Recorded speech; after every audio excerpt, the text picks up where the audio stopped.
Ça fait des mois, voire des années que tu t'entraînes en calisthénie et tu voudrais bien progresser plus vite. Et surtout ne pas faire les erreurs que font 90% des pratiquants. Alors déjà, félicitations à toi, parce que si tu écoutes mon podcast, c'est que tu veux faire partie des 10% qui progressent bien. Donc écoute bien cet épisode jusqu'au bout, parce que je vais te révéler ce que j'ai appris durant ces 12 dernières années à faire de la calisthénie. L'objectif, c'est que tu ne reproduises pas les mêmes erreurs que j'ai pu faire et que tu puisses gagner des mois, voire des années d'entraînement acharné. Comme par exemple mon élève Valentin qui fait maintenant des front levers, des straddle planches, des handstand push-ups et qui a même fait sa première compétition seulement 1 an après avoir commencé ce sport. Ou encore Théo qui est passé de 0 secondes de straddle planche à une full planche solide, des 90 degrés push-ups et des combos en planche. Voilà. Ou encore Benjamin qui a débloqué son front lever et ses 90 degrés push-ups en quelques mois. Bon, bien sûr, je dis pas qu'à la fin de cet épisode, tu débloqueras toutes les figures et qu'il faudra plus s'entraîner. Okay, tu sais très bien que la calisthénie, ça demande du travail, de la patience et de la persévérance. Donc, pour toutes les personnes qui m'écoutent pour la première fois, bienvenue dans l'épisode 42 du Calivolution, le podcast pour celles et ceux qui veulent progresser en calisthénie et devenir une meilleure version d'eux-mêmes. Moi, c'est Matt, je suis coach en calisthénie, mais aussi pratiquant depuis 2013 maintenant. J'ai formé des dizaines et des dizaines de pratiquants dans ce sport et fait plus de 40 compétitions. Et mon objectif, il est simple, c'est de vous faire passer de débutants peu expérimentés à athlètes qui débloquent ces figures comme le muscle-up, le handstand, le front lever, les handstand push-ups ou encore la planche. Donc si tu veux que je t'aide à débloquer ces figures et devenir un véritable athlète, je t'invite à réserver un petit appel avec moi. Le lien pour réserver cet appel est juste en dessous, en description de cet épisode. Je vous fais le petit sommaire les gars, je vous fais quand même le petit sommaire parce que cet épisode va être chapitré pour que vous puissiez retrouver, si vous voulez réécouter une deuxième fois, réécouter les moments qui vous intéressent le plus. Alors déjà, premièrement, je vais vous révéler mes pires erreurs en revenant sur mon parcours de 2013 à aujourd'hui, en 2025. Donc 12 années de calisthénie. Donc on va revenir sur mon parcours, les erreurs que j'ai pu faire, les leçons que j'ai pu apprendre. Et ça va déjà faire pas mal le taf. Vous allez voir, vous allez apprendre énormément de choses sur la calisthénie, sur les erreurs à éviter, sur la progression, etc. Ensuite, je vais quand même essayer de répondre à 3 questions. Qui est pourquoi j'ai mis 6 ans à avoir une full planche. Je sais que ça en choque plus d'un. 6 ans pour avoir une planche. Mais moi, j'ai pas envie de m'entraîner 6 ans pour une planche. Voilà, je vais essayer de développer autour de ça. Je vais essayer de développer un petit peu aussi sur comment gérer les blessures. Parce que je sais que la plupart des gens, vraiment 99% des gens qui font du sport, il y a un moment, ils se blessent ou ils se fait mal. C'est pas dire qu'ils se blessent gravement, mais on a toujours des petites blessures. Ça fait partie un petit peu de la vie du sportif, j'ai envie de dire. Voilà. Et je vais aussi vous parler d'une astuce sous-cotée pour vraiment progresser. Ok ? Ensuite, prochain chapitre, écoutez, je vais vous mettre un petit peu en situation, comme si que je commençais la calisthénie aujourd'hui.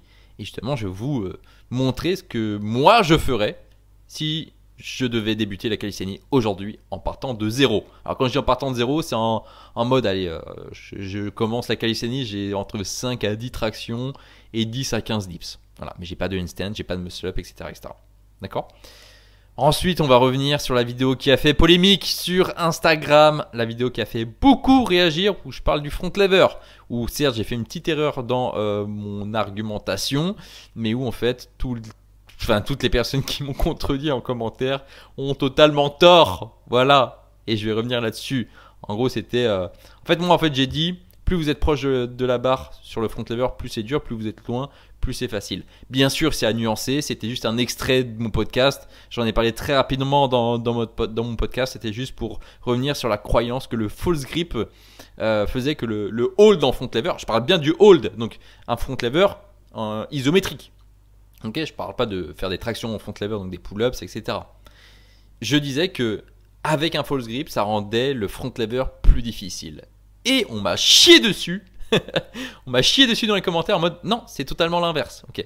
Donc déjà, j'ai fait un sondage près de ma communauté sur Instagram. Vous êtes entre 120 et 130 à avoir répondu et la plupart d'entre vous, donc 70% je crois, Non, un petit peu moins. Non, ouais, 70% ou 60%. On va regarder les chiffres tout à l'heure. On dit que du coup. Je vous dis pas du coup. Je vous spoile pas. Restez bien jusqu'à la fin de cet épisode. Parce que si vous êtes là pour du clash, etc., bah ça va envoyer du steak. Non, je vais quand même me tenir. Je suis pas là pour rabaisser des gens, etc. Mais voilà, quand on me chie dessus sans m'expliquer pourquoi. Hein. Non, Matt, t'as tort. Matt, t'es un peu con, t'as tort. Ok, explique-moi pourquoi. Voilà, j'ai eu aucune explication. Bref, je vais revenir là-dessus. Ça va être plutôt drôle, j'adore ça. Et ensuite, je vais répondre à vos questions. Là, j'ai reçu énormément de questions parce que grâce à cette polémique, tout le monde regardait mon compte Instagram, tout le monde regardait mes stories. Voilà. Je faisais plus de 1000 vues par story, alors que d'habitude, c'est pas tout le temps le cas.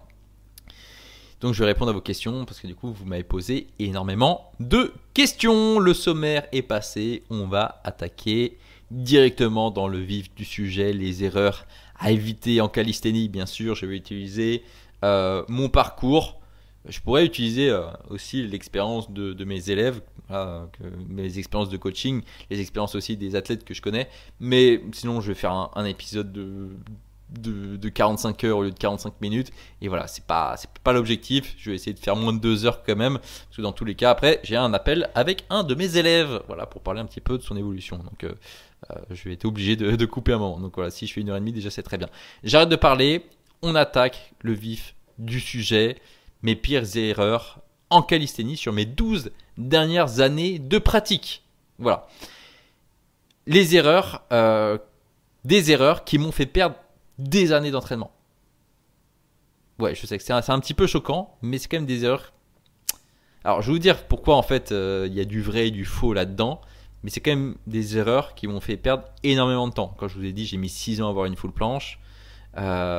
C'est pas des conneries, j'ai mis 6 ans à avoir une full planche. Est-ce que vous voulez vous entraîner 6 ans pour avoir une full planche?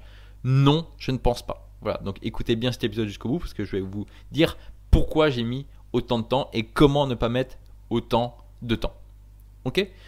Pour revenir un petit peu sur mon parcours, on va séparer mon aventure en deux. Donc de 2013 à aujourd'hui, qui fait 12 ans de pratique de calisthénie, de street workout, pour les gens qui sont plus à l'ancienne et qui disent encore street workout. Mais on va parler voilà, déjà de mon avant 2020 et de mon après 2020. Parce que j'estime qu'il y a une période voilà, avant 2020 et après 2020. Avant 2020 où je faisais plus d'agilité, donc le côté que vous faites pas trop vous en calisthénie aujourd'hui, mais qu'on faisait beaucoup à l'époque, les 360, les 540, faire des combos autour de ça. Et après 2020, c'est là où j'ai fait beaucoup plus de force statique. Voilà.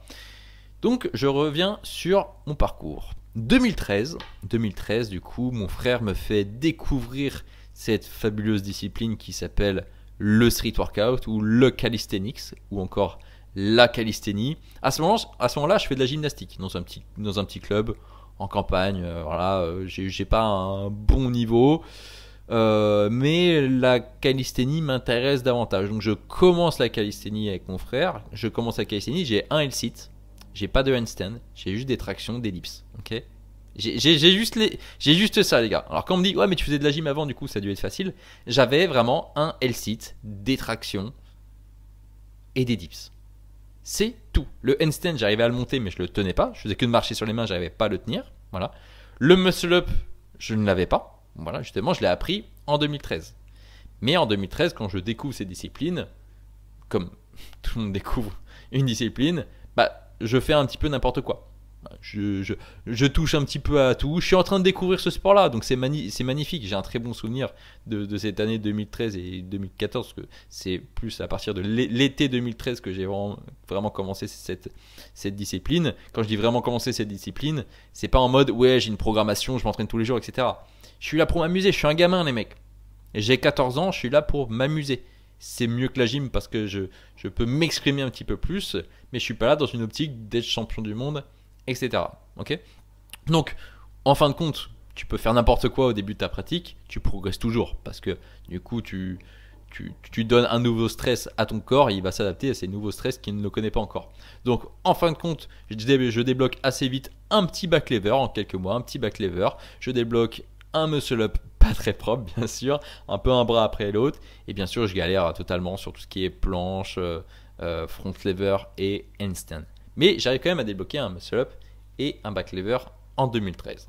Ok, donc je fais 6 mois de pur feeling à m'amuser. Je suis encore un gamin.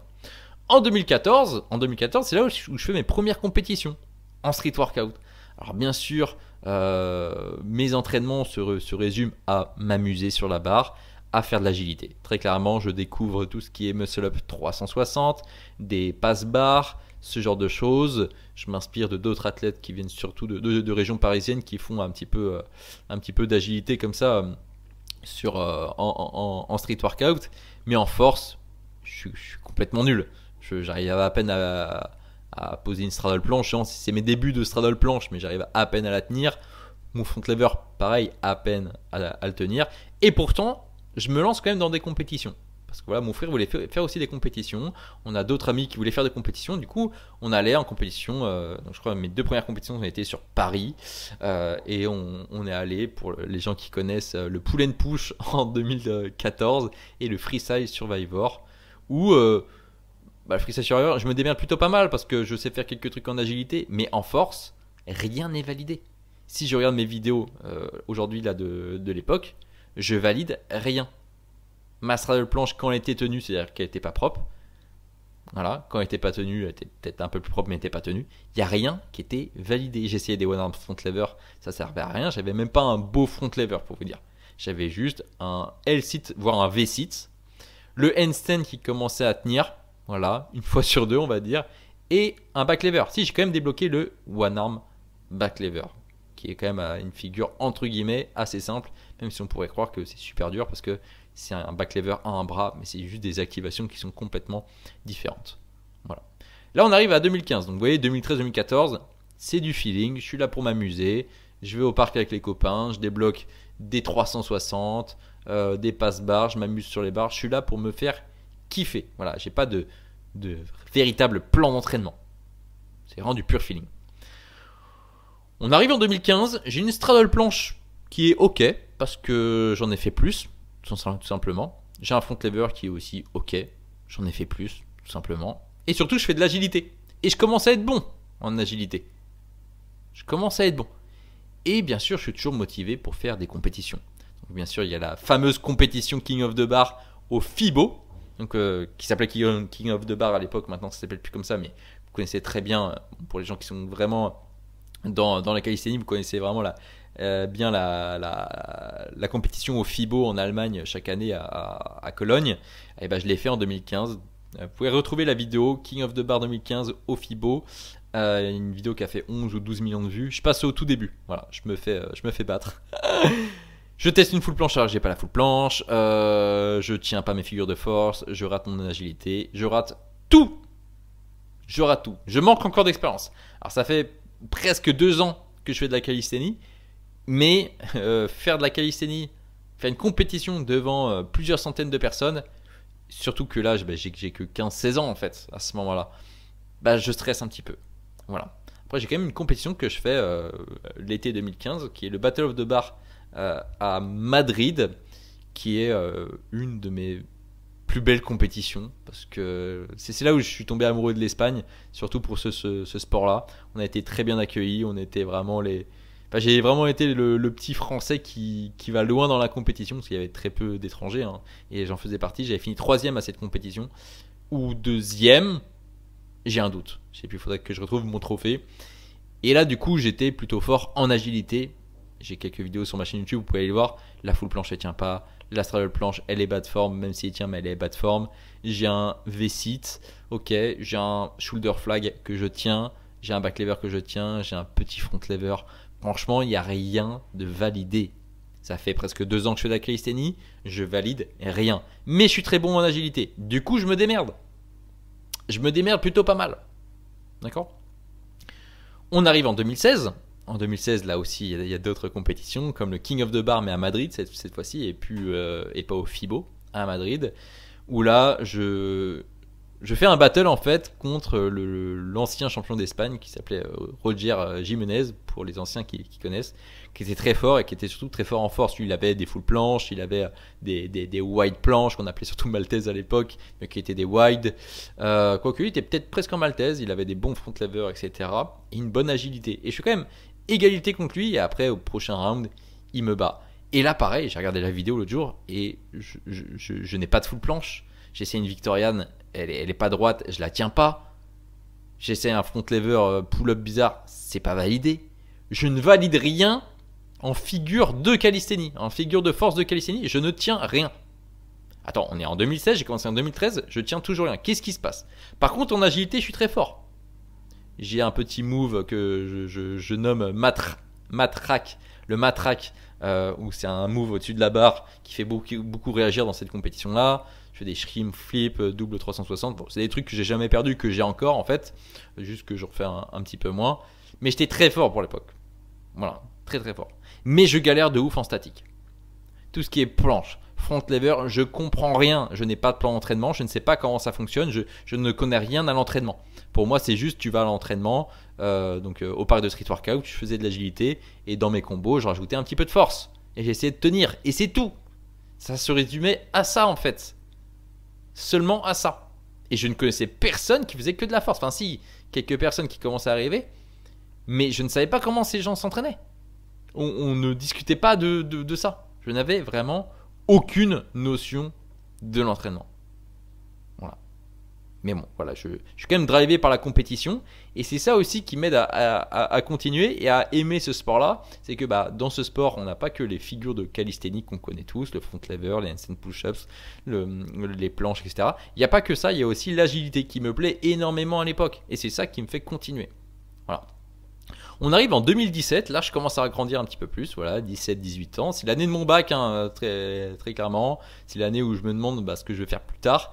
Et vous savez ce que je voulais faire plus tard, en 2017? J'en avais parlé à mon prof principal, il m'a pris pour un fou. Et tiens, là vous voyez pas mais je suis en train de lui faire un doigt, je suis en train de lui faire un fuck. Non, je rigole. Je le respectais. Et il était plutôt cool, mais il a pas cru en moi. Il a pas cru en moi parce que je voulais faire coach de street workout, coach de calisthenics. C'est ce que je voulais faire en 2017. C'est ce que je fais aujourd'hui. On m'a dit non mais c'est pas possible, ça n'existe pas. Et c'est vrai que ça n'existait pas. J'en connaissais pas. Un peu frustré de ça, je voulais faire autre chose. Bref, je vais vous en parler par la suite. Mais là en 2017, pareil, j'ai pas de plan d'entraînement. En fait, je me dis juste. Alors là, j'ai encore plus envie d'avoir ma full planche. J'ai envie d'être fort en front lever. Là, je commence à être un petit peu plus attiré par les figures statiques. Mais j'ai pas de plan d'entraînement. Je sais pas comment ça fonctionne. Je me dis juste, bon, ça va finir par venir. Voilà. Donc, je progresse un petit peu. Mais enfin, un petit peu. Très très peu même. C'est-à-dire que je débloque une toute petite full planche. Mais les activations sont pas du tout les bonnes. Donc si je vous mets les vidéos, mais vous allez vous foutre de ma gueule. Pour moi, c'était une full planche. Hein. Vous voyez ça maintenant, vous dites, c'est pas du tout une full planche. J'étais en pike avec le cul qui ressortait. Aucune protraction. Je regardais devant. Je faisais tout ce qu'il faut pas faire. Tout ce que je dis à mes élèves, faut pas le faire, je le faisais à l'époque. Et je me sentais progresser. Mais visuellement, c'était nul. C'était nul. J'arrivais même pas à faire une belle straddle planche que je commençais à faire des full planches. Voilà. Par contre... Certes, du coup, je suis pas très fort, j'ai un petit front lever, ma full planche elle n'est pas validée, on va dire, j'ai une petite straddle planche qui n'est même pas encore très propre, pour vous dire. Même mes élèves qui font de la calisthénie depuis 2 ans, ils ont des meilleures straddle planches que moi à l'époque, ça faisait déjà 4 ans que j'en faisais. 2017, ça faisait déjà 3-4 ans que je faisais de la calisthénie. Par contre, c'était quand même mon prime en agilité. J'ai jamais été aussi fort en agilité qu'en fin 2017, pendant que je passais mon bac. Je me rappelle d'une vidéo que j'ai mise sur Insta. J'avais écrit révision pour le bac et en fait j'étais au parc de street et je m'entraînais comme un ouf. J'étais trop fort. J'avais une endurance de ouf sur la barre.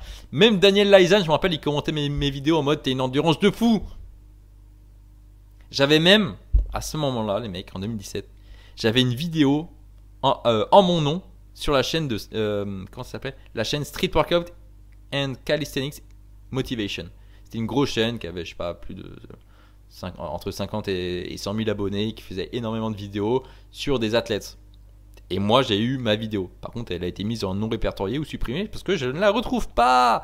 Mais sinon, je passais souvent dans les vidéos, etc. Vous savez, les vidéos compiles. Pourquoi? Parce que j'avais un niveau de ouf, en fait, en agilité. J'étais trop fort. Mais en force, il se passait rien.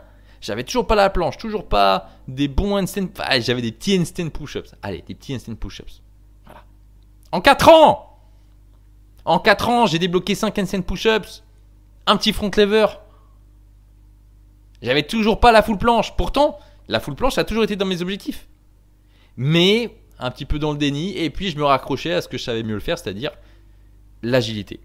C'est ça que j'aimais peut-être plus que tout. Mais parce que je comprenais rien à la force. Donc en fait, bien sûr que je progressais pas. Et donc là, ça fait déjà 4 ans en fait que je m'entraîne pour la full planche. Parce que à chaque fois, l'entraînement, je teste. Je teste des planches, je teste des front levers, mais ça progresse pas.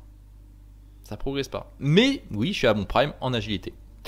En 2018, vilaine douleur à l'épaule qui se fait ressentir. Je décide de faire une pause. Parce qu'en fait, je peux plus trop me concentrer sur l'agilité, sur mes entraînements en agilité, parce que j'ai mal à cette épaule. Alors que en fait, j'aurais dû peut-être faire pause sur l'agilité et me concentrer sur la force. Mais la force, je comprenais rien. Je savais pas m'entraîner.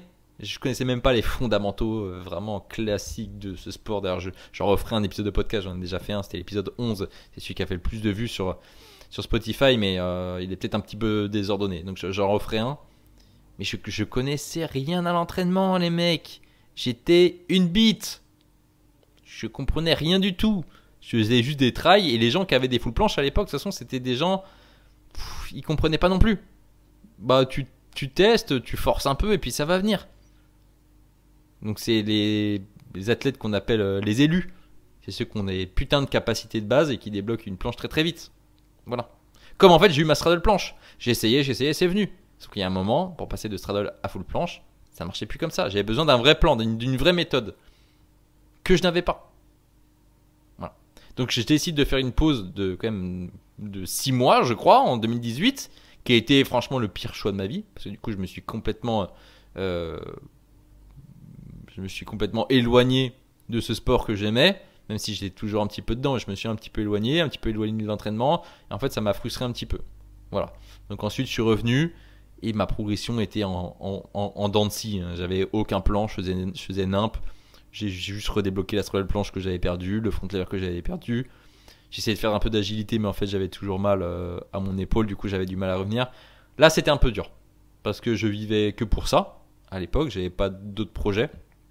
Je n'ai pas fait d'études, je bossais en intérim. Et voilà.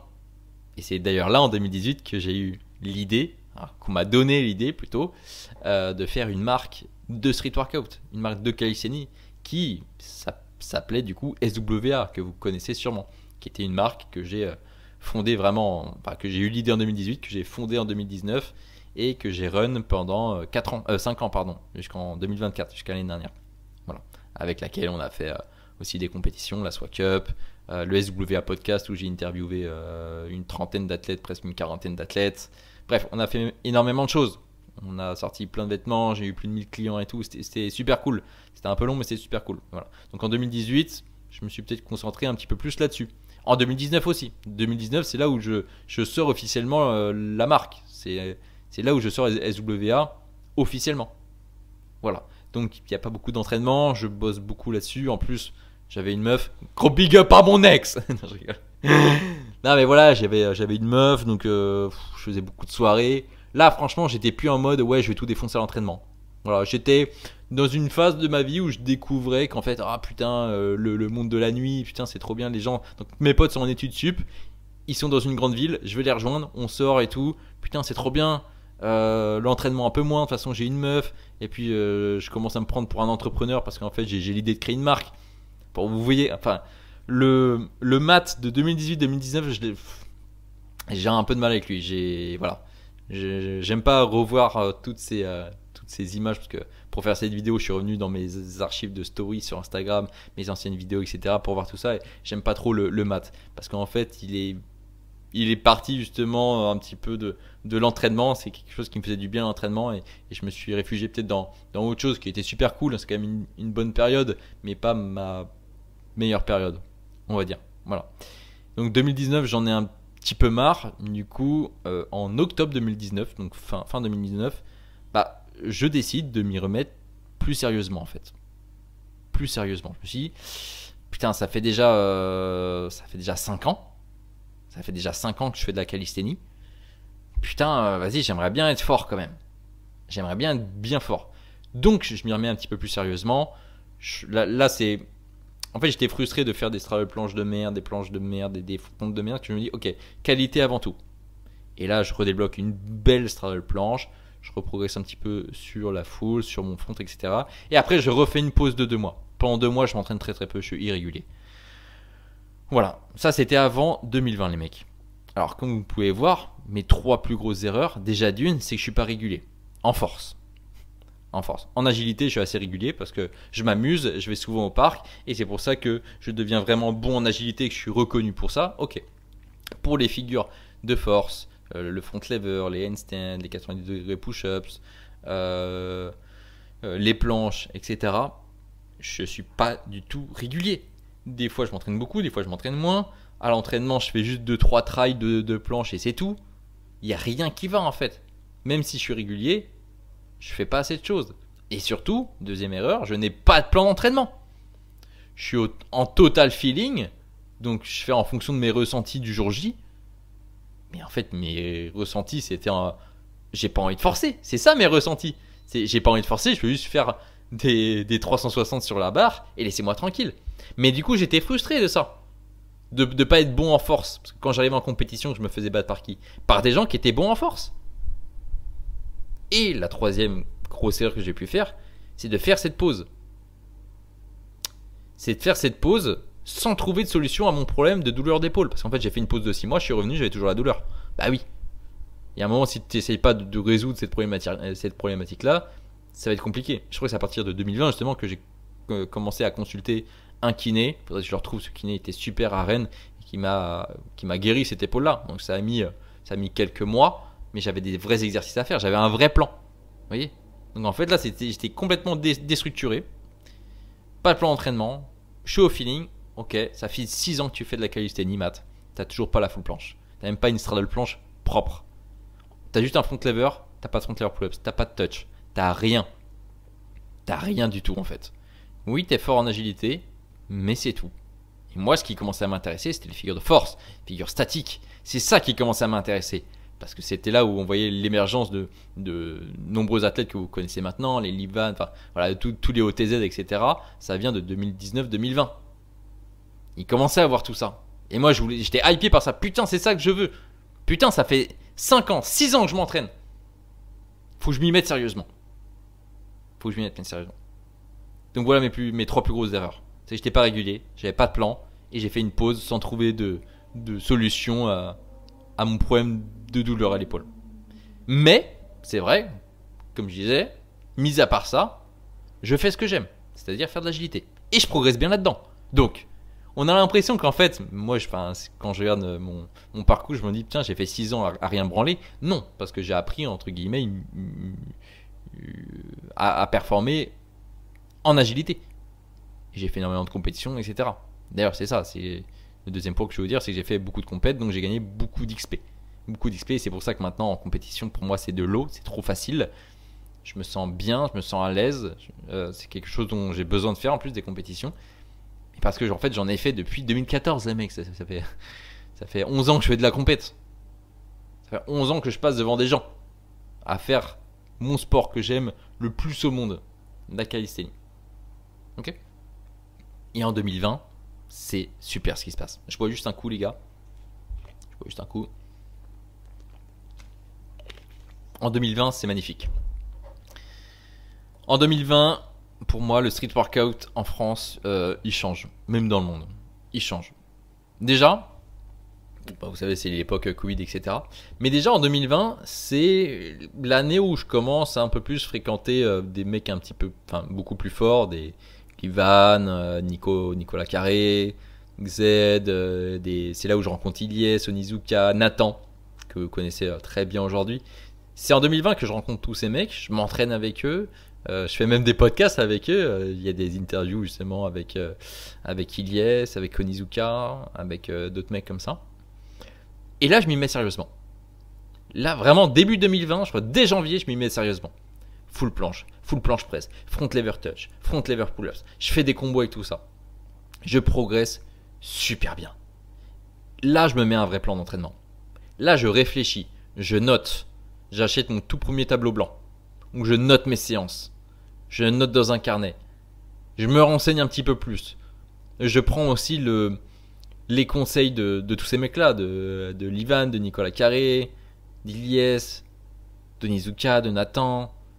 Je m'imprègne de tout ça. Et je m'y mets sérieusement, avec un vrai plan d'entraînement. Et là, je suis régulier. Là, je commence à être très régulier. Très très régulier. Je me rappelle encore le soir, je suis dans mon appart. Et il y a mon ex qui venait rentrer des cours. Et moi, j'étais en mode, non, mais viens pas dans ma chambre maintenant. Là, je m'entraîne. Là, je commençais à vraiment être sérieux. Là, ça me tenait à cœur. J'étais en mode, non, la copine de côté. Moi, c'est l'entraînement d'abord, en fait. L'entraînement d'abord. Voilà. Bon, vous savez très bien, le 2020, c'était pas facile pour tout le monde. C'est l'année du Covid, du confinement. Moi, de mon côté, j'avais pas une thune. Je commençais à avoir des dettes alors que j'avais que 20 piges. C'est l'année aussi où, du coup, je me sépare de cette fille, du coup, de mon ex. Donc, rupture amoureuse en plus de ça. Je retourne chez ma mère. Je retourne en intérim. Je bosse à 5h du mat en logistique, dans le froid à 4 degrés. Bref, c'est la pire période de ma vie. Je suis au plus bas. Mais en même temps, avec du recul, c'est la meilleure période de ma vie. Parce que là, vraiment, c'est confinement. Donc, t'es bloqué chez toi. J'ai pas une thune. J'ai plus de meuf. Je me lève entre 3 et 4 heures du mat. Parce que des fois, on commençait plus tôt. Entre 3 et 4 heures du mat. Pour aller bosser. Ensuite, je rentre. Je mange. Je fais une sieste. Je m'entraîne. Et je bosse sur la marque. And repeat. Ouais, là, j'ai fait un gros lock-in en fait. C'était mon premier lock-in. Lock-in, ça veut dire en mode tu te renfermes un petit peu sur toi-même et tu bosses comme un enculé sur tes projets. Bah là, c'était un gros lock-in. Parce que dans tous les cas, tu pouvais pas sortir. Il y avait pas de copine, il y avait rien. De toute façon, il n'y a même pas de thune à dépenser. Donc, t'es chez toi et tu bosses. Voilà. Résultat, fin 2020, je suis à mon prime. Je me mets même au One Arm Handstand, un truc que genre, je découvre un peu. Et en plus, je le débloque en 2021, quelques mois après. Je suis trop chaud. Quand je dis je suis à mon prime, c'est je me rappelle encore des 5 secondes de hold to press, des double voire triple press en fin 2020. Je commence même à Victo Press. En front lever, je commence à être bon, pas autant que maintenant, mais bon, je commence à être vraiment bon. Je fais 6 ou 7 front lever pull-ups, pas très propre, mais c'est cool. J'ai des bons touchs, mais surtout en planche. Je commence même à débloquer des planches sur les doigts, etc. Et je suis en mode, mais what the fuck, qu'est-ce qui se passe? Vraiment, c'est limite fin 2020. Je suis tellement à mon prime, j'ai une aura de bâtard, je me sens trop bien. J'ai adoré fin 2020. Genre vraiment, après Covid, j'ai adoré cette période-là. J'étais trop fort, j'allais sur plein d'événements. J'ai fait un petit tour de France où je suis allé rencontrer les athlètes et faire des petites interviews avec eux pour le SWA podcast, et je m'entraînais avec eux. Je m'étais entraîné avec Onizuka. J'étais allé aussi dans le Nord m'entraîner avec Dylan Populaire, enfin des mecs comme ça en fait qui étaient trop chauds. J'adorais ça. Là, j'étais piqué par le street en 2020. 2021, je régresse de ouf. Début 2021, je régresse de ouf. Et je régresse et après je commence à stagner. C'est-à-dire qu'à un moment je perds pas tout, je stagne. Je stagne. Et je sais pas trop ce qui se passe. Je pense à ce moment-là, j'ai un peu plus de mal à l'entraînement. J'ai un peu plus de mal. Je pense que j'ai fait tellement la même chose pendant des mois, j'ai tellement progressé, et après j'ai pas réussi à m'adapter. Je m'obstine à faire la même chose et je régresse. Voilà. Et c'est en 2021 que je décide de lancer la série Calisthenics Evolution sur YouTube. C'est là où je me lance dans les vlogs Calisthenics Evolution, qui prend le nom de Calivolution dans les mois qui viennent. Le Calivolution qui est devenu maintenant un podcast que vous écoutez actuellement. Et là, à ce moment-là, je retrouve ma flamme. En 2021, je suis en mode, ok, objectif championnat du monde. Et je le dis en vidéo, allez regarder mon premier vlog Calisthenics Evolution, l'épisode 1 sur YouTube, et je dis, objectif championnat du monde. Et pourquoi je lance cette série? Et je le dis dans cette vidéo, parce qu'en fait, je me sens seul à l'entraînement. Donc je m'entraîne moins. J'ai du mal à forcer. Vous voyez, je perds un petit peu cette motivation à l'entraînement, ça devient dur en fait. Parce que jusqu'à fin 2020, c'était super. L'été et tout, c'était trop bien. Je rencontrais plein de monde, je progressais de ouf. Et arrivé en hiver, début 2021, quand il fallait vraiment se concentrer sur l'entraînement seul, je n'y arrivais pas. Donc j'avais besoin d'une autre motivation. Donc c'est pour ça que j'ai commencé à filmer mon évolution. Voilà. Mais voilà, le problème, c'est que je fais tout le temps la même chose. Donc je progresse pas énormément. C'est pour ça que je décide de changer. Après l'été, je décide de changer de programme. Et là, je reprogresse. Surtout en front. En planche, c'est toujours difficile. Et pourquoi c'est difficile? Parce que c'est l'apparition de mes premières périostites. Alors, périostites ou douleurs aux avant-bras. Je sais pas si c'était vraiment des périostites, mais ça y ressemblait. Voilà. Donc là, je commence à faire des planches au sol, parce qu'au sol, ça me fait moins mal que sur barre parallèle. Mais du coup, ça progresse pas. Ça stagne. C'est super dur. J'arrive pas à En fait, là, je suis arrivé à un plateau où j'arrive plus à m'entraîner. Je pensais tout savoir sur l'entraînement, mais en fait, oui, j'avais un plan d'entraînement, mais qui était plutôt simple. Et il y avait beaucoup de feeling, en fait, en 2020. Et il y avait beaucoup de motivation, parce que beaucoup d'événements, parce que je m'entraînais avec beaucoup d'athlètes, etc. En 2021, c'était fini tout ça. Je m'entraînais tout seul. J'avais plus cette motivation. Il y avait moins d'événements. L'apparition des douleurs. Aïe! Aïe! 2021, le néant. Je n'arrive plus à progresser. 2022, je régresse aussi pendant l'hiver. Et en janvier, je décide de changer de prog. Et là, je reprogresse. Je reprogresse, mais je décide de changer de prog. Et une prog à la con, je décide de faire un jour push, un jour pull. Ce qu'il ne faut pas faire, surtout au niveau que j'avais à l'époque. Je n'étais pas en train de débloquer ma première tug planche et mon premier tug front lever. Là, j'avais déjà quand même une full planche, des front lever pull-ups. Et j'ai décidé de faire un jour push, un jour pull. Voilà. Mais il se passe rien.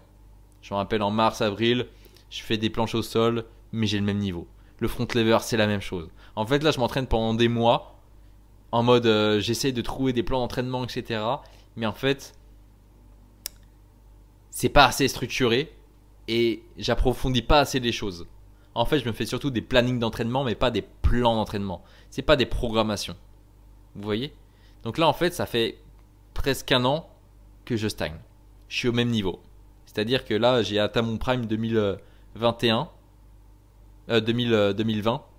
2 ans après, je suis un petit peu en dessous. Et je stagne comme ça pendant 2 ans. Bon, bien sûr, il y a des compétitions qui arrivent, comme l'été 2022, justement, je prépare une compétition. Là, j'ai ABT à Morlaix en Bretagne. Et là, je commence à reprogresser. Ah bah tiens, dès qu'il y a une compétition, je reprogresse. Pourquoi? Parce que dès qu'il y a une compétition aussi, je commence à faire des combos, donc je progresse dans l'endurance, dans les combos. Je sais plus si je la gagne cette compète, en vrai je pense pas. Mais ça me remotive.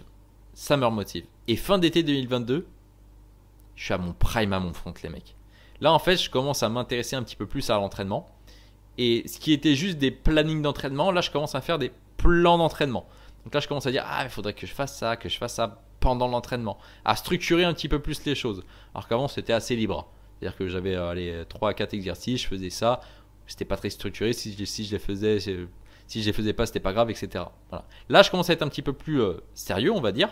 Alors, j'ai toujours un petit peu de périostite en planche, mais ça va mieux. Mais en front, je m'envole. Et je pense que c'est là où j'ai eu mon prime en front, genre vraiment. Comparé à 2020, là 2022 en front ça n'a rien à voir. Je fais des wide touch, je fais des wide front lever pull-ups, one arm front lever. Et en combo, franchement, je suis trop chaud. Je débloque mon premier 5 to touch. Je fais des 3 to touch plus 3. Franchement, je suis trop chaud. Je me rappelle encore de ces vlogs-là sur YouTube. Je suis trop fort. Et en planche, ça revient un peu, même si voilà, j'ai toujours un peu quelques périostites. Mais je reviens presque au niveau que j'avais en 2020. Donc là, je suis trop content. Je suis en putain, fin 2022. Putain, ça met 2 ans pour revenir. Mais là, putain, je crois que je commence à comprendre l'entraînement. Et je partage mes programmes d'entraînement sur Instagram et tout ça. Et là, j'ai un autre projet. Je fais, ok, là, c'est cool. Je progresse bien. À côté, je suis en train de développer ma marque SWA. Bon, ça fonctionnait pas trop, mais voilà, j'avais quand même de plus en plus de commandes, etc. Et je me dis, ça serait cool que j'organise une compète. Ça faisait déjà des années que je réfléchissais à ça. Donc, j'organise ma première compétition, la SWA Cup 1, en octobre 2022. Parce que ça me tient vraiment à cœur de faire d'organiser ce genre de compétition.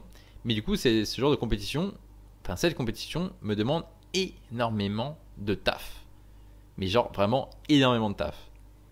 Du stress, un petit peu d'anxiété. Et là en fait, je m'entraîne plus. Pendant quelques semaines, je m'entraîne plus. Très peu. J'essaie de maintenir la cadence, mais c'est dur.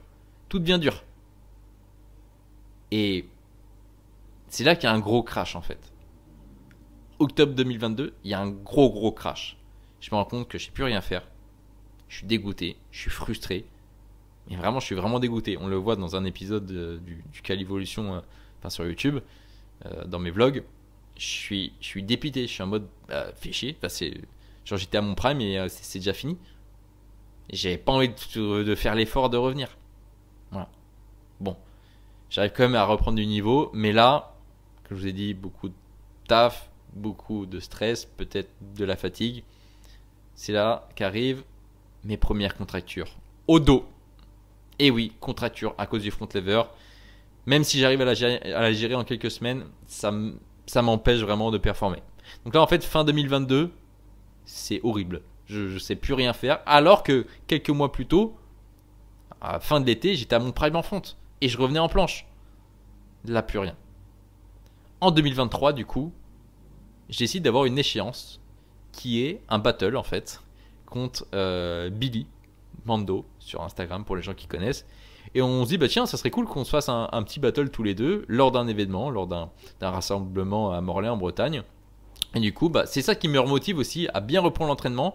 Donc je progresse, mais surtout en combo. Donc j'ai pas des meilleures planches, j'ai pas des meilleures frontes. On va dire que je stagne un peu, mais en combo je suis meilleur. J'ai beaucoup plus d'endurance et du coup je sais que je vais proposer une belle prestation le jour J, le jour du battle avec Billy. Voilà. Mais quelques mois plus tôt, quelques mois avant le battle, je sais que je vais faire une pause parce que j'en ai marre. Ça fait 2 ans, j'ai eu des hauts, j'ai eu des bas et j'en ai un petit peu marre. Et j'ai envie de me concentrer un petit peu plus aussi sur ma marque SWA. Donc je décide de faire une pause. Donc je fais un battle contre Billy en mars et après je décide de faire une pause. Je ne sais pas pendant combien de temps, mais je décide de faire une pause. Voilà. Et cette pause-là dure presque 6 mois. Et en septembre, je me dis, vous savez quoi, je vais reprendre. Donc au final, je reprends avec des basiques. Donc je refais un petit peu de handstand, un petit peu de handstand push-ups, des muscle-up, des tractions, des dips. Je reteste des straddle planches, des fronts. Je sens que j'ai tout perdu. Et en fait, ça me motive pas plus que ça. Et pendant 2 mois, je fais rien. Mais en décembre, il y a quelque chose qui me motive énormément. Je vais sur le lieu d'une compétition, Beast of the Bar en Suède, pour accompagner Adrien et Yvan, que je sponsorisais à l'époque. Et là, ça me motive de ouf. On s'entraîne un peu ensemble. Je me remets à faire de l'agilité. Bref. À partir de décembre 2023, je reprends sérieusement. Et aussi parce que je me suis fixé une échéance. Le 19 février 2024, donc 2 mois après, je vais faire un battle contre Renaud. Peut-être que vous connaissez, ce qui était un athlète de street workout de Bruxelles, de Belgique. Donc ça me motive à vraiment bien reprendre. Voilà. Donc là, je reprends plutôt bien, même vite, j'ai envie de dire. Donc là, c'est fin 2023, même début 2024, je progresse bien. Et j'ai même envie de dire que je défonce tout. Je défonce tout. Déjà parce que j'ai cette échéance. Je sais que je vais avoir un battle le 19 février. Et en plus, on se pique sur Instagram et tout. Donc je suis en mode, ok, j'ai intérêt d'assurer. En plus de ça, je m'entraîne pas seul. Je m'entraîne avec Nolan, qui était du coup, qui bossait avec moi, avec SWA, qui était en stage chez SWA. Et en fait, je lui ai dit, dans le stage, il y aura aussi de l'entraînement. Et à 11h le matin, on s'entraînait. Et ça m'a beaucoup aidé d'avoir un coéquipier, en fait. D'avoir un partenaire d'entraînement, ça m'a bien motivé. Et là, je défonce tout. C'est là où je dis sur Instagram, j'ai la meilleure progression du game. Et c'est vrai, je retrouve vraiment en 2 mois ma full planche, des straddle planche press, des front lever pull-ups, mon front lever touch. Je suis trop chaud. Je me rappelle encore d'un training avec Livan et Nathan, Basic Fit à Rennes, où justement je retrouvais ma full, mon touch, etc. Genre, c'était un mois après, quoi. J'étais comme un ouf. Et en plus de mon battle contre No, je décide de participer à une compétition à Brest en Bretagne. Et je crois que je finis 3ème à cette compète, alors que ça faisait 2 mois que j'avais repris. Premier, je crois que c'était Ilyes, 2ème Nathan, 3ème Matt. Et les mecs là, j'étais comme un dingue. Ça, c'était il y a plus d'1 an. C'était il y a presque 2 ans, quoi. Début 2024. Là, je suis comme un ouf. Je me dis, oh putain, là, c'est pour moi. Là, je commence à reprendre goût à l'entraînement. Je suis comme un ouf. Et ça se passe pas comme prévu. C'est-à-dire que je progresse bien, février, mars, et avril, mai, juin, stagnation. Je suis au même niveau. Tout le temps au même niveau. C'est à ce moment-là aussi que je mets fin à la marque SWA, que je décide d'arrêter, pour de multiples raisons que j'ai déjà expliquées 1000 fois dans des podcasts, dans des vidéos, etc. Et c'est une période aussi, et peut-être que je ferai un épisode vraiment là-dessus, parce que c'est quelque chose qui m'a beaucoup marqué dans ma vie, ça a duré plusieurs mois, voire presque un an. C'est une grosse période d'anxiété, une grosse période un peu noire pour moi, où en fait même l'entraînement devenait très dur.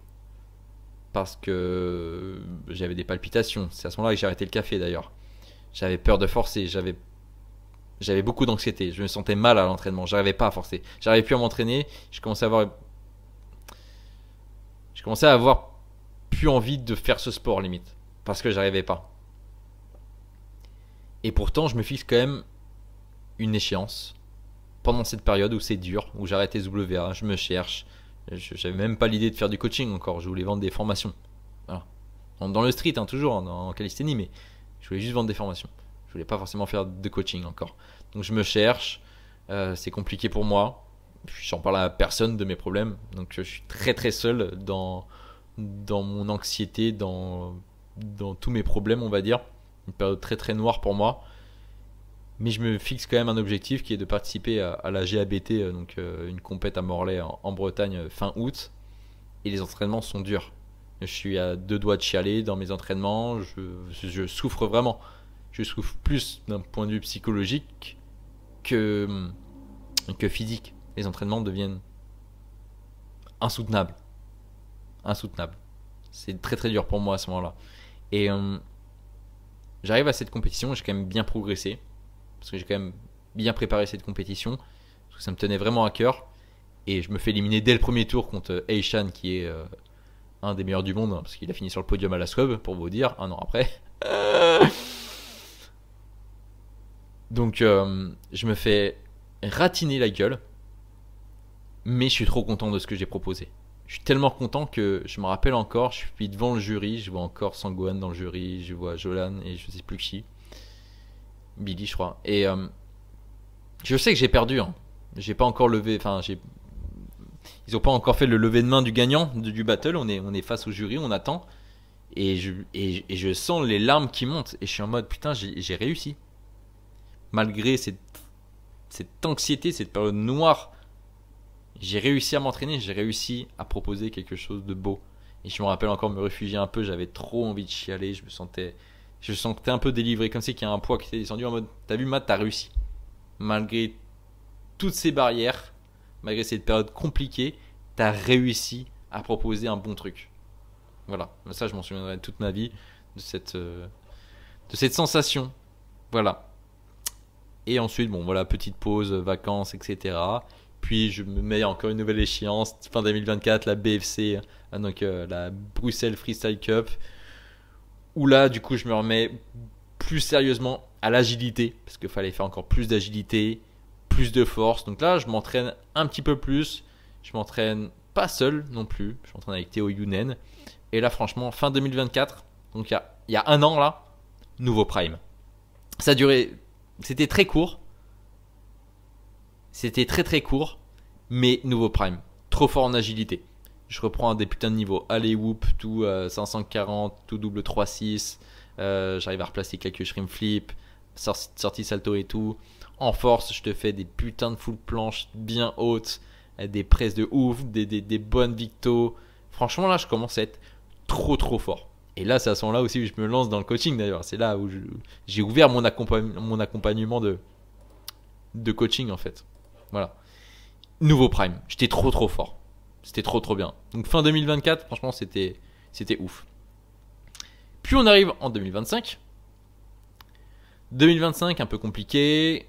Je déménage. En plus de ça, je stagne en front et en planche. Là, en fait, ça fait pendant quelques mois, début 2025, je stagne. En février, j'ai quand même une compétition.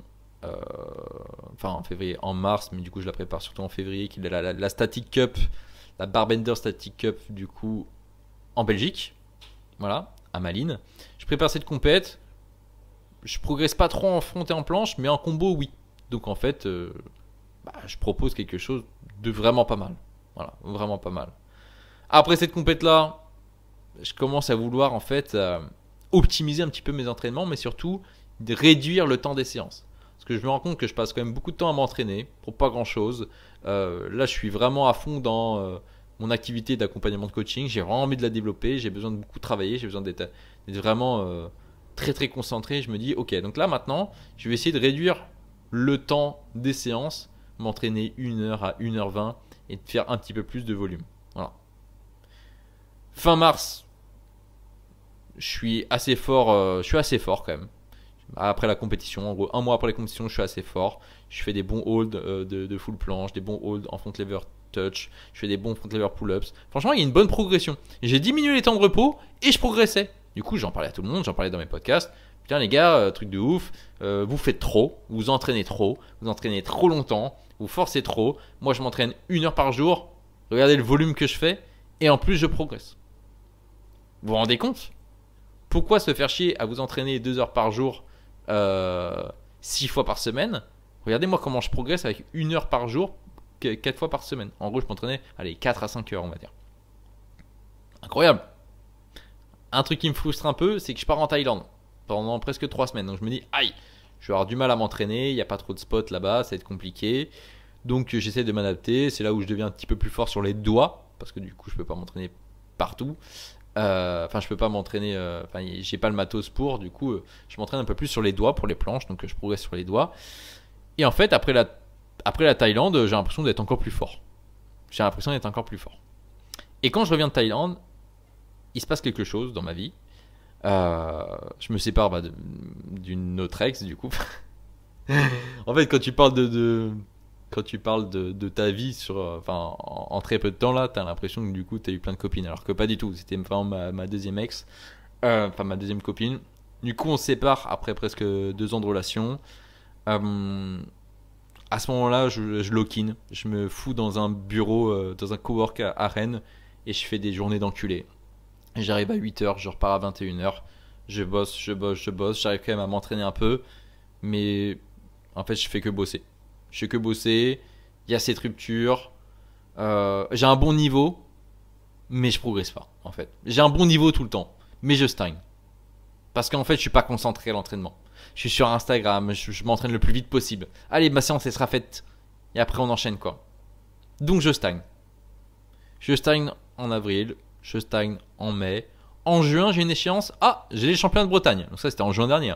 J'ai les championnats de Bretagne. Comme vous savez, j'ai fini 2e parce que j'ai fait un épisode dessus. C'est l'épisode... Allez l'écouter, il est trop bien.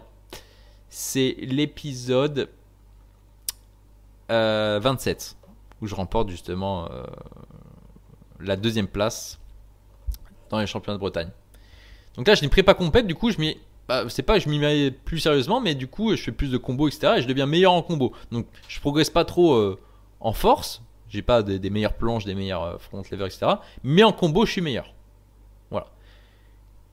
Fin juin, comme vous savez, je suis à Barcelone, je me blesse au poignet. La même blessure que j'ai maintenant, même si aujourd'hui ça va beaucoup mieux, les gars, c'est un truc de ouf. Je me blesse au poignet. Donc, le false grip en front lever pull-up, je peux pas. Du coup, je commence à m'entraîner sans false grip. Je fais des planches sur les doigts parce que du coup, je peux pas faire de planches au sol ni sur barre parallèle. Donc, je fais sur les doigts. Mais je fais trop de doigts, du coup, j'ai des douleurs aux doigts. Bref, c'est compliqué. J'essaie même de faire un autre sport qui est faire du vélo. Je fais tiens, ça va me faire du bien. Parce que là, l'entraînement, waouh, je suis blessé, je stagne, je suis dans la merde. Je peux plus rien faire. Je me mets au vélo 2 fois par semaine. J'en fais encore, c'est super. Voilà. Bon, je progresse quand même. Un petit peu sur les doigts, sur le no falls aussi en front lever pull-ups, parce que je fais que ça. Et je fais vraiment que ça. Je fais que des planches sur les doigts et des front lever pull-ups en no falls. Donc, vu que je fais que ça, il y a un moment, je me vois vite stagner. Parce que j'ai vite progressé, super. Ensuite, je m'obstine à faire la même chose. Bah, ça marche, du coup, je continue. Et je me vois stagner. Voilà. Bon, je fais quand même une compétition fin août. Voilà, là, j'ai ABT comme tous les ans. Sauf que là, en fait, je suis blessé. Donc, très clairement, je fais un battle. Et après, je décide de pas continuer parce que j'avais peur de me faire encore plus mal. Donc c'est des planches sur les doigts, c'est des front lever pull-ups, c'est un petit peu d'agilité et c'est tout. Voilà. Ensuite, la suite de l'été jusqu'aux France, donc jusqu'au championnat de France qui a été le 13 et 14 septembre. Je suis pas trop régulier. En fait, je fais pas vraiment de préparation. Voilà. Je fais les championnats de France, donc c'est l'épisode. Allez écoutez l'épisode, hein. Très important cet épisode. Épisode 37, fiasco total, mon retour sur les championnats de France de street workout, où j'ai été un petit peu déçu. Mais en fait, voilà, je performe, hein, mais j'ai le même niveau qu'il y a 2 mois, qu'il y a 3 mois. Et en plus, je suis encore blessé. Donc les mecs, je fais des planches sur les doigts, je fais des planches suppi, enfin des straddles, parce que la full, je l'ai toujours pas, parce que c'est trop dur pour moi. Je fais des front lever pull-ups, c'est un peu d'agilité. Mais en fait, je stagne. Et je me rends compte que ça fait 1 an que je stagne. Et j'ai pas peur de le dire. Attends, Matt, tu te rends compte? Tu coaches des pratiquants de calisthénie, mais toi, tu stagnes. Oui. Alors déjà, je coache pas des gens qui ont le même niveau que moi. Souvent, ils sont enfin, leur niveau est inférieur au mien, même si je pense que ça va changer d'ici peu, surtout pour certains qui progressent énormément. Je suis sûr qu'ils pourront aller plus loin que moi, parce que franchement, ils ont la dalle, ils sont réguliers, ils suivent le plan d'entraînement qu'on a mis en place ensemble et tout, donc forcément.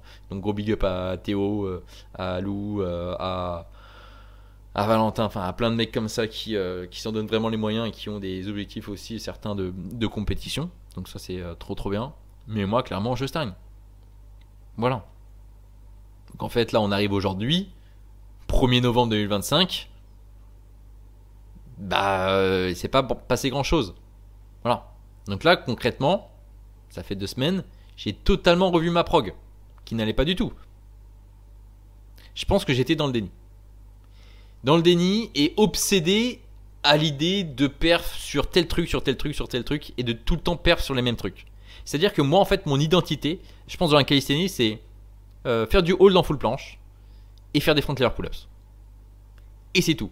Et j'étais tellement obstiné par ça que les mecs, en fait, depuis début juillet, donc juillet, août, septembre, octobre, ça fait 4 mois, je fais la même chose. Et c'est la pire des choses de faire tout le temps la même chose. Alors oui, c'est bien parce que c'est spécifique, donc on progresse. C'est pour ça que j'ai progressé sur les planches sur les doigts et sur les front lever pull-ups no falls. Donc sans le false grip, en normal grip. Oui, j'ai énormément progressé. Mais après, je me suis obstiné à vouloir continuer. Et en plus, j'étais pas régulier. Donc c'est-à-dire que je reperdais un peu mon niveau, après je refaisais encore la même chose, et ça fait 4 mois en fait je fais la même chose. Et un truc que j'ai un peu réappris avec la formation d'Adrien d'ailleurs, que je vous encourage à aller découvrir, c'est cette résistance à l'adaptation. C'est-à-dire que là vous démarrez un nouveau programme d'entraînement, les 3, 4, les peut-être 5 premières semaines, vous allez progresser de zinzin. Trop bien. Et vous êtes tellement content d'avoir progressé que vous êtes en mode, c'est ça qui marche. Les mêmes exercices, les mêmes objectifs, le même plan d'entraînement. Encore et encore. Ah, ça stagne un peu. Ouais, non, c'est parce que voilà, je suis pas assez concentré. Et en fait, tu fais la même chose. Parce qu'en fait, tu es tellement sûr que c'est ça qui te fait progresser. Parce que oui, ça t'a fait progresser. Que tu dis, mais c'est ça qu'il faut que je fasse. Mais comme Adrien en parle très clairement, tu as une résistance du coup à cette adaptation-là. C'est-à-dire que ton corps s'est adapté à un nouveau stress. Sauf que là, tu lui appliques le même. Donc si tu lui donnes tout le temps la même chose, tu vois, et il va te donner la même chose. Très clairement. Ok ? Alors que si tu lui donnes quelque chose de différent, il va te donner quelque chose de différent. C'est-à-dire une progression. Donc là, je commençais à stagner. Et pour vous dire, là, ça fait 2-3 semaines, j'ai changé mon entraînement. Alors oui, j'ai gardé des front lever pull-ups, du hold en planche, mais j'ai rajouté du touch, j'ai rajouté des presses, j'ai rajouté des push-ups, réapprendre la semi-planche, etc. En ce moment, je progresse de ouf. En 2 semaines, j'ai éclaté toutes mes perfs. Pourquoi ? Parce que j'ai changé. J'ai changé. Beaucoup plus de choses. Et moi, en fait, je pense que je m'entraînais de la même façon que mes élèves s'entraînent. C'est-à-dire qu'au début, forcément, quand tu apprends ton premier front lever, tes premiers handstand push-ups, il faut mieux avoir le moins d'objectifs possible et être très spécifique sur ce qu'on fait. Et en fait, des cycles d'entraînement peuvent être beaucoup plus longs que quand tu as déjà débloqué tout ça. Vous voyez? Donc en fait, ça marche tellement pour mes élèves que je me disais, bah ça va marcher pour moi. Oui, mais on n'a pas le même niveau. On n'a pas les mêmes capacités. C'est encore différent. Alors bien sûr, pour mes élèves, j'utilise pas exactement la même programmation, etc. Mais je veux dire que ma méthode reste un petit peu la même. Et du coup, là, je suis en train de retester cette nouvelle méthode où voilà, je fais des séances un peu plus intensité, un peu plus volume, comme j'avais déjà fait il y a quelques années d'ailleurs, qui avait très bien marché pour moi. Et là, ça se passe très bien pour moi. Mais il faut que je sois un petit peu plus aware sur le fait que, bah là, déjà dans une semaine, je pense, je vais changer ma prog. Et pourtant, c'est frustrant parce qu'on se dit, ouais, mais là, je progresse bien. Pourquoi je vais changer la prog? Parce que là, maintenant, tu sais, parce que là, j'ai juste vu du coup ce qui s'est passé depuis 2020 aujourd'hui. Je sais que quand je fais trop la même chose et que je m'obstine à faire la même chose, je stagne. Je stagne. Donc là, clairement, mes 3 plus grandes erreurs de 2020 à 2025, c'est de garder le même plan d'entraînement trop longtemps. J'ai le même plan, ouais, mais il fonctionne pendant 4 semaines. Donc je le garde. En fait, ça paraît logique. Mais non. Ma deuxième plus grande erreur, bon, qui est un peu rattachée à la première, c'est de pas assez varier les exercices à l'entraînement. Je fais du hold et des front lever pull-ups. Parce que je me dis, ouais, mais pour être bon en front lever pull-ups, faut faire des front lever pull-ups. Faut en faire. Et à un moment, t'en fais trop. Du coup, tu stagnes dessus. Vous voyez? Alors, tu peux continuer à faire des pull-ups, mais tu peux varier les exercices. Tu peux varier les supports, tu peux varier pas mal de choses. Tu varies le tempo, tu travailles la portion basse de tes front lever pull-ups, la portion haute. Tu fais des négatifs, tu fais du lesté, tu fais de l'élastique, tu changes des choses. Vous voyez? Et bien sûr, la troisième plus grande erreur, qui est à peu près la même chose, la même erreur que depuis que j'ai commencé en 2013, c'est la régularité. Je suis pas assez régulier. Je me rends compte. Des fois, je progresse bien. Et là, pendant 2 semaines, je me suis entraîné que 3-4 fois. Aïe, bah oui. Et en fin de compte, sur une programmation, imaginons de 2 mois, bah au lieu de m'entraîner, je sais pas, si tu fais du coup du 4 fois par semaine, 4 fois 4, 16, au lieu de t'entraîner 16 fois, en fait, tu t'entraînes 10 fois. Donc, tu as 6 entraînements de perdus. Bah ouais, mais ça fait la diff en fait. Sur le moment, tu dis, ça va, j'ai loupé 2 séances, c'est rien. Oui, mais quand tu calcules, quand tu additionnes tout, tu as perdu trop de séances. Et ça, je le vois avec mes élèves, dès qu'ils sont moins réguliers parce que X, Y raison. Ah ouais, mais là, tu as perdu pas mal de séances. Donc c'est pour ça que c'est dur là en ce moment. T'étais dans une bonne lancée, mais tu t'entraînes moins, tout simplement. Voilà. Bon, malgré ça, depuis 2020, je n'ai jamais abandonné. J'ai fait des pauses, mais j'ai jamais abandonné. Et j'ai toujours aimé ce sport.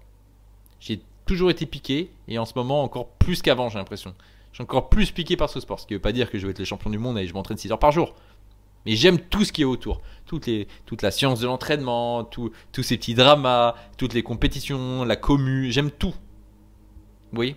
Donc peut-être que, oui, j'ai pas eu la progression que je voulais. Il y a eu de la stagnation, il y a eu des fois des primes de ouf.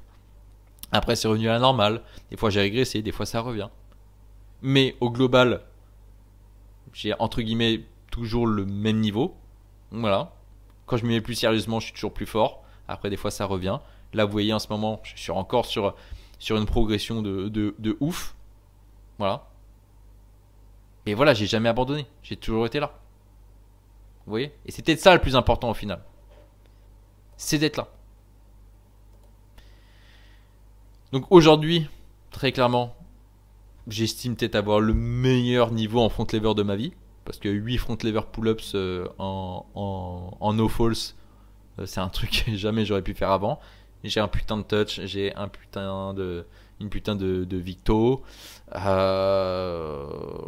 vrai, je suis bon. Je suis alors peut-être pas le meilleur niveau de ma vie parce que je fais pas tout ce qui est wide et tout que je faisais avant. Peut-être parce que je m'entraîne moins. Mais je suis très très bon.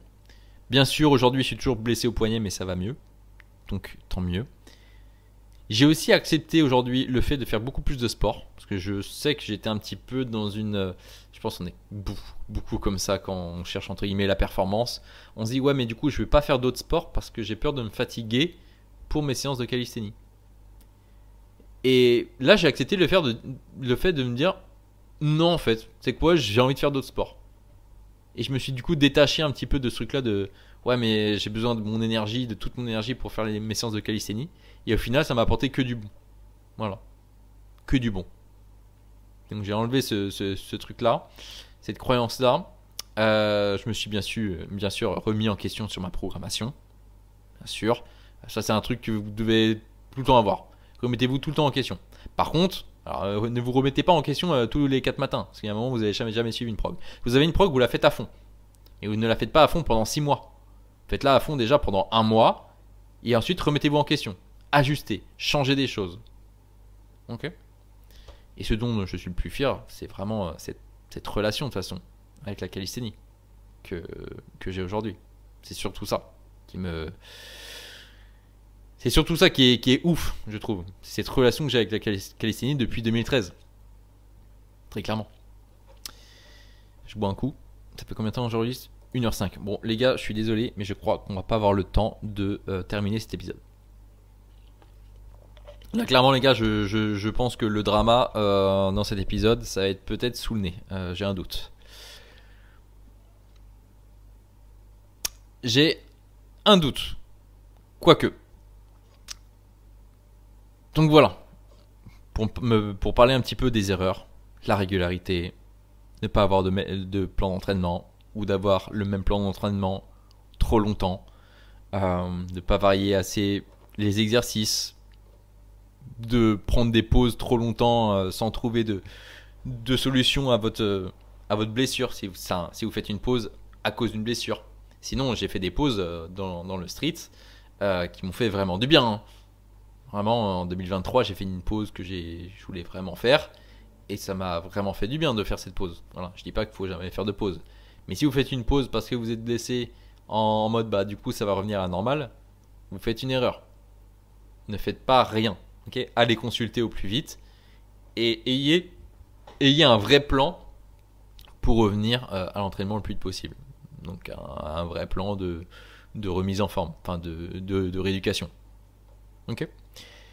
Pour répondre à la question de pourquoi j'ai mis 6 ans à avoir cette full planche, pour revenir un petit peu là-dessus, bon, très clairement je vous ai dit parce que j'avais pas de plan d'entraînement. Donc déjà à ce niveau-là c'est un peu compliqué. Mais en fait vous êtes beaucoup dans ce cas-là. Ah Matt, je comprends pas, ça fait 1 an, 2 ans, 3 ans, j'ai toujours pas ma planche, ma straddle planche, j'ai toujours pas mon front lever, mes handstand push-up, j'arrive pas. Est-ce que t'as un plan d'entraînement ? Bah ouais, à l'entraînement je fais un petit peu de ça et de ça. Mais concrètement, tu sais ce que tu fais là demain ? Non. Ok, concrètement, tu sais ce que t'as fait hier à l'entraînement ? Ouais, j'ai fait ça et ça. Ok, le volume. T'as fait combien de séries ? T'as fait combien de répétitions ? Ah non, je sais pas. Et c'est ça le problème, c'est que vous ne savez pas. Vous avancez dans un brouillard. Ok ? Il y a du brouillard, vous êtes en mode ah, eh ben, faut que j'aille dans cette direction. Comment tu sais ? Comment tu sais ? Et tu te retournes, tu sais plus ce que t'as fait. En fait, t'es paumé. Clairement, t'es paumé. Ok ? Ayez un plan d'entraînement. Ok ? Avec des objectifs déjà à plus court terme. Ouais, Matt, moi je veux la full maltaise en prise supination sur barre. Ok, quand ? Ah, ça me prendra peut-être quelques années. Ok, donc mets-toi des sous-objectifs. Là, dans un mois, tu veux quoi ? Ah, en un mois, on débloque pas beaucoup de choses. Bah si, tu peux débloquer, je sais pas, 2 secondes de plus sur ta straddle planche déjà. Bah écris-le. Écris-le et focalise-toi dessus. Ok ? Objectif, 2 répétitions de front lever pull-ups en plus. Ok ? Objectif, passer ce front lever bas de forme de 5 secondes à un front lever clean forme de 5 secondes. C'est ça des sous-objectifs. Ok ? Moi, c'est ce que je mets en place avec mes élèves. C'est tous les 4 semaines, toutes les 4 semaines, on a des petits objectifs comme ça. Alors quand tu les regardes, ça paraît pas grand chose. Mais Matt, moi je veux pas juste 2 secondes de plus sur ma straddle planche. Oui, mais en 4 semaines, c'est déjà super bien. Au bout de 12 semaines, déjà, donc 3 mois, là tu feras vraiment la diff. Et au bout de 12 mois, ça fera encore la diff. Ok ? Mais tu peux pas t'entraîner en espérant avoir une full maltaise qui prend peut-être des années à avoir quand tu es à l'entraînement. Ok, il faut des mini-objectifs comme ça. Des sous-objectifs. Ok ? Et moi, c'est ça que je n'avais pas. Je n'avais aucun plan d'entraînement. Je n'avais aucune connaissance déjà. Donc, oui, je regardais quelques tutos qu'il y avait à l'époque, mais il n'y avait rien à l'époque. De 2013 à 2020, il n'y avait pas grand-chose.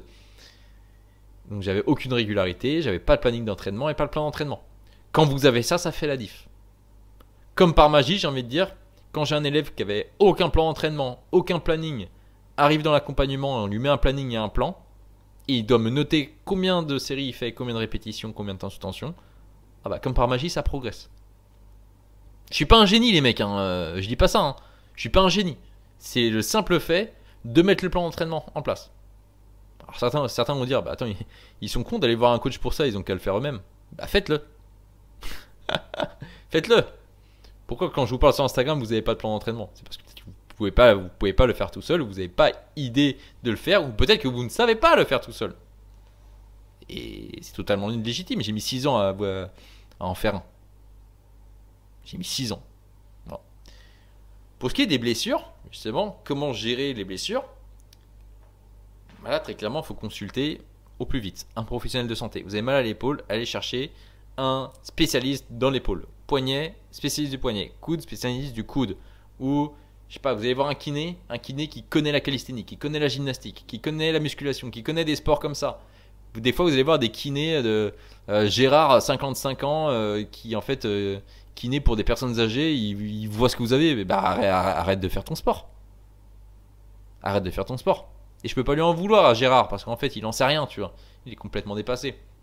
Donc, allez voir des professionnels de santé qui sont vraiment des experts dans ce qu'ils font et qui ont une connaissance aussi de ce que vous faites. D'accord? Et ça va vous éviter de prendre des temps de repos trop longs pour rien, comme moi j'ai fait en 2018. Ah bah plus j'attends à rien faire, bah plus ça va se régénérer mon épaule. Non, si tu ne bouges pas, il se passe rien. Si tu ne renforces pas, il ne se passe rien. Alors oui, la douleur, l'inflammation peut s'atténuer un petit peu, mais le problème n'est pas résolu. Vous comprenez? Et pour la troisième chose que je voulais revoir, c'est justement cette astuce sous-cotée pour vraiment progresser en calisthénie. Je vous ai parlé de compétition, que j'avais gagné beaucoup d'XP, et je pense vraiment que c'est ça. Ça, c'est une astuce court terme ou moyen long terme, ou moyen terme, qui peut vous faire progresser. Faire une compétition, faire des représentations, donc ça peut être des initiations, des démonstrations. Si vous avez une échéance, si vous avez une échéance, ça va vous faire progresser. Le problème aujourd'hui, c'est que vous n'avez pas d'échéance. Ouais, Matt, je veux la full planche. Ouais, je veux le front. Ouais, j'aimerais faire du handstand. Ok, quand? Et pourquoi? Parce que j'ai une compétition dans 6 mois. Ah ok, putain, trop bien. Parce que je dois faire une démonstration devant mon école en STAPS, en fait. Je dois faire une démonstration pour la fin d'année. Ok. Parce que, je sais pas... je dois faire une petite représentation avec des potes. On va faire une représentation lors d'un événement. On veut montrer à quoi ça ressemble la calisthénie. Ok. Et là, du coup, tu vas te donner à 100% pour cette échéance. Et c'est ce que j'ai remarqué sur toute mon évolution depuis 2013. Dès que j'ai une compétition, dès que j'ai une représentation, je performe, je progresse. Et après la compète, je progresse moins. Ou je stagne. Ça fait trop progresser. Moi, ça me fait énormément progresser ce genre de choses. Alors forcément, ça fait progresser dans le domaine que vous allez travailler. Pour faire des compétitions, bah faut être bon à faire des combos surtout. Donc oui, des fois, je progressais pas énormément sur ma forme, sur le nombre de répétitions, le nombre de séries que je faisais. Je progressais pas énormément sur mon front et sur mes planches. Mais en combo, j'étais meilleur. Donc en fait, j'avais la progression. C'est pas juste combien de secondes tu tiens en plus sur ta planche. Il y a bien plus que ça. Comme justement savoir faire des combos, avoir de l'endurance, etc. Ok? Super important. Donc voilà.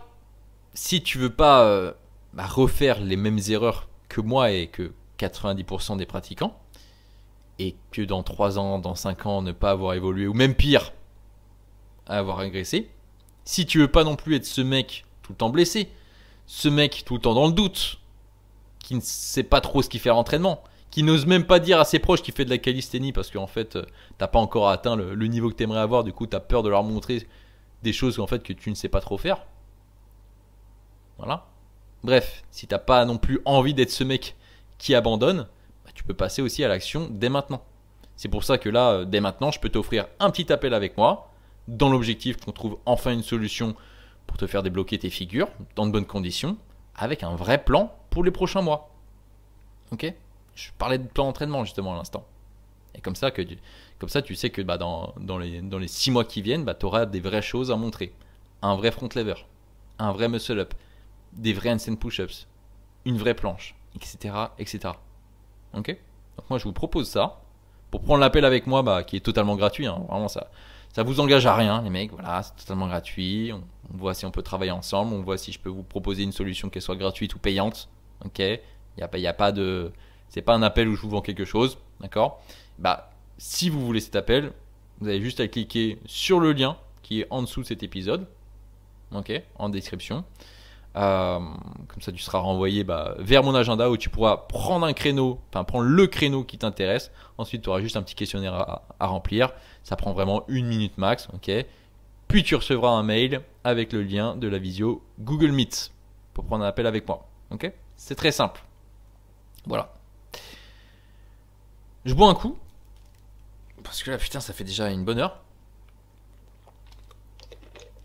J'espère que ce retour d'expérience, que vous avez appris pas mal de choses sur ce retour d'expérience. Et pour ce chapitre, qu'est-ce que je ferais justement si je débutais la calisthénie aujourd'hui en partant de zéro? Bon, en partant de zéro, on va dire aller avec environ 5 à 10 tractions max et environ 10 à 15 dips. Je vous la fais court, hein. Franchement là, on est en 2025. Je vois des vidéos sur Insta, sur YouTube ou sur TikTok de mecs qui font de la calisthénie ou de femmes qui font de la calisthénie. Et je suis en mode, oh putain, je veux trop m'y mettre. Ok, comment je fais? Je pense déjà, pendant 6 mois à 1 an, je testerai plein de trucs. Voilà. Je m'entraînerai au feeling. Je vois des exos, je les teste. Je me fais mal. Alors, je me blesse pas, mais bon. Je me fais mal. Je fais des trucs qui servent à rien. Entre guillemets, je perds mon temps. Mais je teste, je m'amuse. En gros, je pense, je ferai exactement la même chose qu'en 2013. Pendant 6 mois à 1 an. Voilà. Pas plus. Je pense que entre 6 mois et 1 an, là, je me dis, ok, là, j'ai envie d'être un petit peu plus sérieux. Là, je pense que je me construirai un plan d'entraînement. Un plan d'entraînement simple. Voilà. Avec les figures que je veux travailler. Tiens, je veux les handstand push-ups, je veux le front lever et je veux clean mon muscle up. Ok, je vais prendre tel ou tel exercice. Je me créerai peut-être 2 séances différentes où je bosse ces 3 mouvements, ces 3 skills, ces 3 figures. Et puis j'applique à l'entraînement. Voilà. Mais un plan d'entraînement simple. Je suis pas en train de vous dire, ouais, du coup, là, je vais faire un plan d'entraînement super détaillé. Non, je vais faire un plan d'entraînement avec, du coup, on va dire, avec les connaissances que je pourrais avoir 6 mois après avoir débuté ce sport-là, avec tout ce qu'il y a sur Internet, etc. Bien sûr, pendant ce temps-là, je continuerai quand même à me former sur l'entraînement grâce à des tutos, des vidéos, pourquoi pas même des petites formations et des e-books à pas trop cher sur Internet, c'est du 50, 100, 200 euros max. Voilà, comme ça j'en sais un petit peu plus sur l'entraînement. Je peux améliorer mes plans d'entraînement, appliquer à l'entraînement et puis progresser, tout simplement. Et surtout le plus important, donc là je pense 1-2 ans après avoir commencé la calisthénie, je pense que je me fixerai une échéance, une compétition, un ratio, une démonstration. Là, je me fixe une échéance. Parce que je commence à débloquer 2-3 trucs. Peut-être que je ne me vois pas assez progresser. Ok, je vais mettre un vrai objectif. Compétition. Un rassemblement. J'ai envie d'être bon à ce moment-là. Voilà. Là déjà, avec ça, vous commencez dans de bonnes conditions. Ok ? Mais ne faites pas comme moi. Genre la première partie où vous entraînez au feeling, où vous testez un peu tout. 6 mois, 1 an max, c'est très bien. Si tu fais ça pendant 3 ans, 4 ans, 5 ans, il y a un moment, ça peut peut-être te frustrer aussi. Putain, je comprends pas, je progresse pas. Bah, ça fait 5 ans, en fait, tu fais n'importe quoi. Tu vois ? C'est comme si tu allais au foot et 5 ans après, tu connais même pas les règles. Tu connais pas les tactiques. Juste, tu tires dans le but. Bon, t'es en mode, ouais, je sais tirer dans le but, mais dès qu'il y a un match, en fait, t'es nul. Tu vois ce que je veux dire ? Donc, je m'intéresserai quand même assez vite à l'entraînement, aux fondamentaux, notamment en écoutant le Calivolution par exemple, en regardant la formation d'Adrien, en regardant les tutos de Lucas Julemier sur YouTube, etc. J'essaierai de me nourrir de tout ça. Voilà. Et bien sûr, au bout d'un certain moment, au bout de 2, 3 ans, mais ça peut même être moins que ça peut être au bout d'un an en vrai. Si vraiment, j'ai pas envie de passer trop de temps à apprendre tout ça, à acheter quelques formations, quelques e-books, tester, perdre du temps, me tromper, etc. Bah, si je veux gagner voilà, des mois, voire des années d'apprentissage, peut-être que je prendrai un coaching. Voilà. Mais vraiment un coaching avec le coach qui m'intéresse le plus. Donc c'est pour ça, là, je pense, je suivrai les coachs sur YouTube et sur Instagram, ceux qui m'intéressent. Je pourrais consulter un petit peu leur contenu pendant quelques jours, quelques semaines, voire quelques mois. Et ensuite, je me lancerai avec celui qui me convient le plus. Voilà. Même si, bien sûr, c'est pas obligatoire d'avoir un coach. Regardez, moi, les 6 premières années, j'ai pas eu de coach. Bon, bah oui, j'ai fait de la merde, mais je veux dire que j'ai quand même progressé en agilité. C'est pas obligatoire. Voilà, certains coachs pourraient vous dire, c'est obligatoire, prenez un appel avec moi, c'est obligatoire. Non, c'est pas obligatoire. Bien sûr que ça fait accélérer les choses, bien sûr. C'est pour ça que Valentin, en fait, au bout de même pas un an de street, il peut faire une compète en faisant une straddle, un front, un handstand, un muscle up, etc. Donc voilà. Pour ce petit chapitre. Est-ce qu'on attaque? Je regarde l'heure. Ok, 1h21. On va attaquer. Putain, dans 30 minutes, j'ai un appel, les mecs. La vidéo qui a fait beaucoup réagir. Putain, est-ce qu'on parle de ça là? Putain, ça va durer 1000 ans. Bon, je vous la fais court. J'ai sorti une vidéo, j'ai sorti un podcast la semaine dernière sur le front lever. D'ailleurs, je vous invite à aller l'écouter, l'épisode 41. Allez écouter si vous êtes fan du front lever, si vous aimez cette figure et surtout si vous voulez devenir meilleur là-dedans.